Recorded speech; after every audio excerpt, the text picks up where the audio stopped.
I'm Greg Tepper. That's Greg Powers. And this is This Week in Cruton. It's this week in recruiting, rather, with Greg Powers of Next Level Athlete, presented by our friends at Chicken Express. Check out all of the great recruiting work at texasfootball.com/recruiting. Powers, it's good to see you as always. How are you? Everything's going great, man. How are you? Are you enjoying the 2020 season so far? And more importantly, are you ready for a full week schedule of games when the 5A and 6A schools start to kick off? There's some good scrimmages this week. There are some good scrimmages this week. That's where we are in 2020. And we're going into week 4. We're getting into week 4, and it's like there are some good scrimmages this week. That's an appropriate curve to grade on, I think.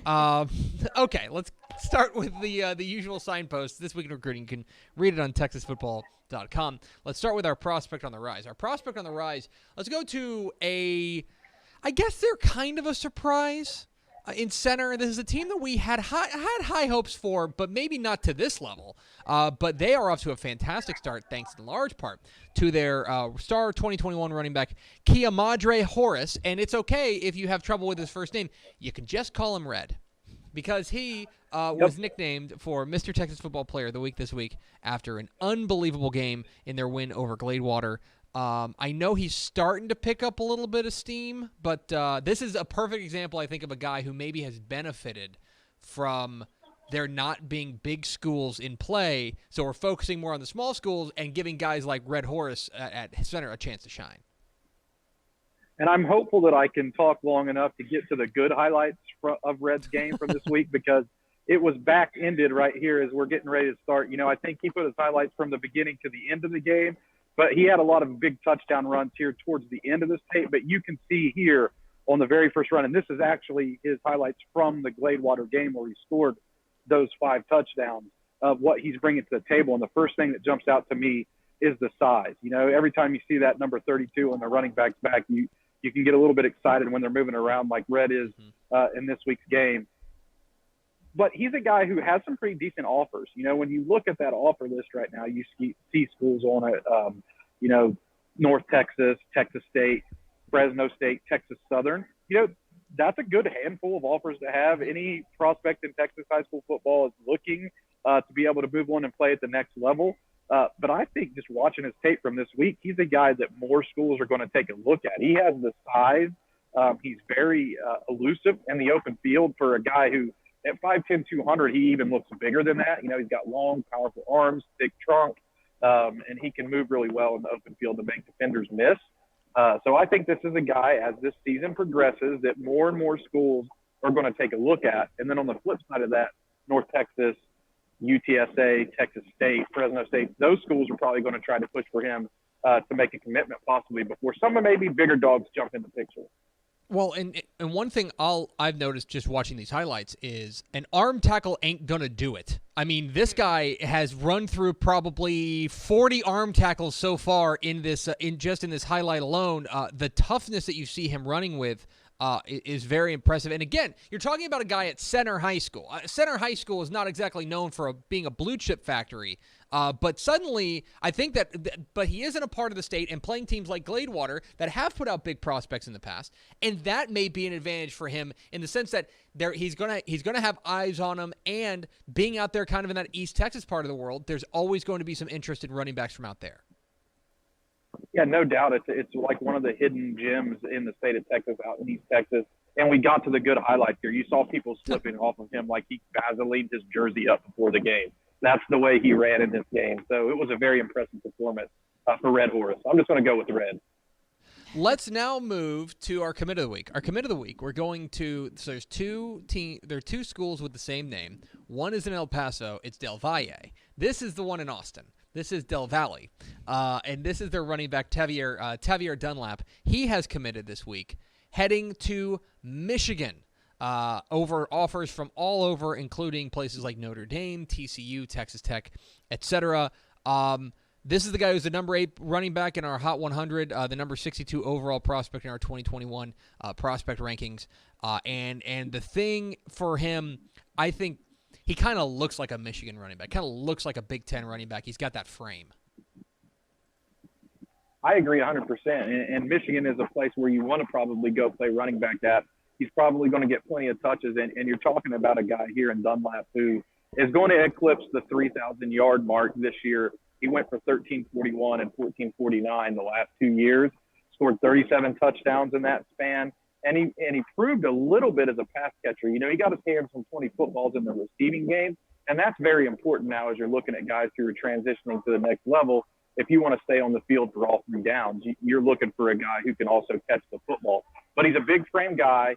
He has the ability with good speed at the top end. He's a track kid in high school at 220 pounds. So he's probably definitely passing the eyeball test whenever he pops up on the track for sure. You know, everybody's going to notice him. But he's one of those north and south guys who can, when he hits the hole, take it the distance. And I think that that's what Jim Harbaugh and the Michigan Wolverines are going to love. There's no wasted movement, no wasted steps to Dunlap's game. And he's right there in that mix from 50 to 75 where he's in the 4-star discussion. You know, he's one of these guys who you can't overlook. We're talking recruiting with Greg Powers of Next Level Athlete here on Texas Football Today. Get involved in the conversation at hashtag TF Today. All right, let's get to our Underclassmen of the week, and it's Underclassmen plural because there's a big piece up on TexasFootball.com/recruiting. We have named 10 players from the class of 2023, so those are kids who are about to play their sophomore season, or in some instances, for the smaller schools, are playing their sophomore season. And we've given them 4-star status and placed them on the 5-star watch list. Now, a few of these I feel like we've talked about before. I know we've talked about Ruben Owens down in El Campo. I know we've talked about, I think, Jaden Greathouse at Austin Westlake, even John Tate Cook II at DeSoto. Other guys on this list that definitely jump off the page to me, though, Denton Ryan's Anthony Hill, the linebacker there. A guy who, look, I mean, you talk about a program that's used to putting out big-time prospects. You know, Anthony Hill is a tree amongst the forest up there.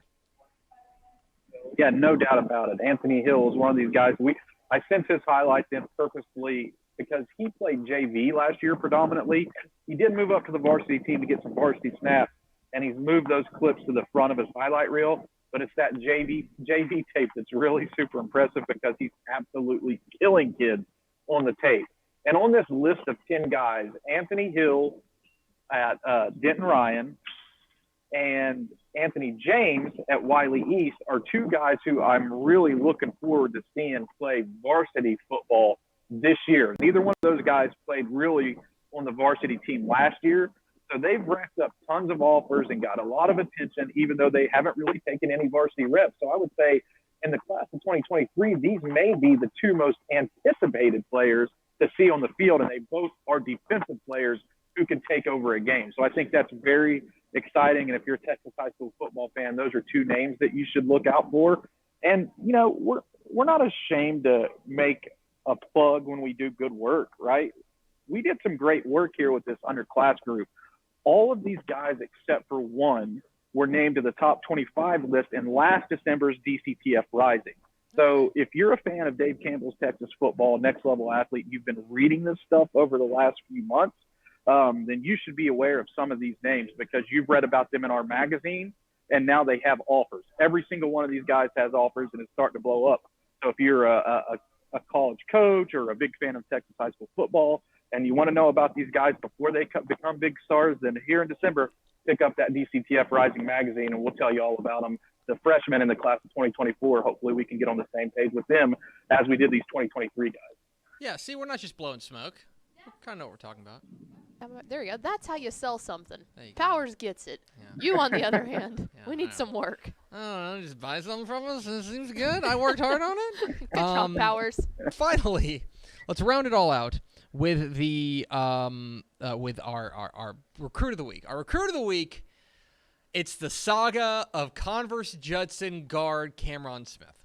So Kamron Smith is a 6'3", 300-pound guard. Go ahead. Is it Cameron? Cameron Scott. Cameron Scott. I'm sorry. Cameron Scott. Thank you. Cameron Scott is the 6'3", 300-pound guard from Converse Judson. He's a 3-star guy that I know you really liked when you saw him at the Next Level Athlete Texas Top 100 Showcase in Houston way back in the before times. Lot to like about this kid. He committed to UTSA back in April. Then in June, he decommitted from UTSA, and now he's committed this time to UTSA. So Jeff Traylor reeled him back in, I guess. Definitely. And, you know, he is the type of guy. When Jeff Traylor took the podium and gave his speech when he took the head coaching job at UTSA, he said, I want to make recruiting San Antonio a priority. I want to keep these big-time guys at home. Well, Kamron Scott is the definition of that. He's a guy who could have played at other places. He committed to UTSA, and he got, you know, quite frankly, started to blow up a little bit, wanted to look at other options.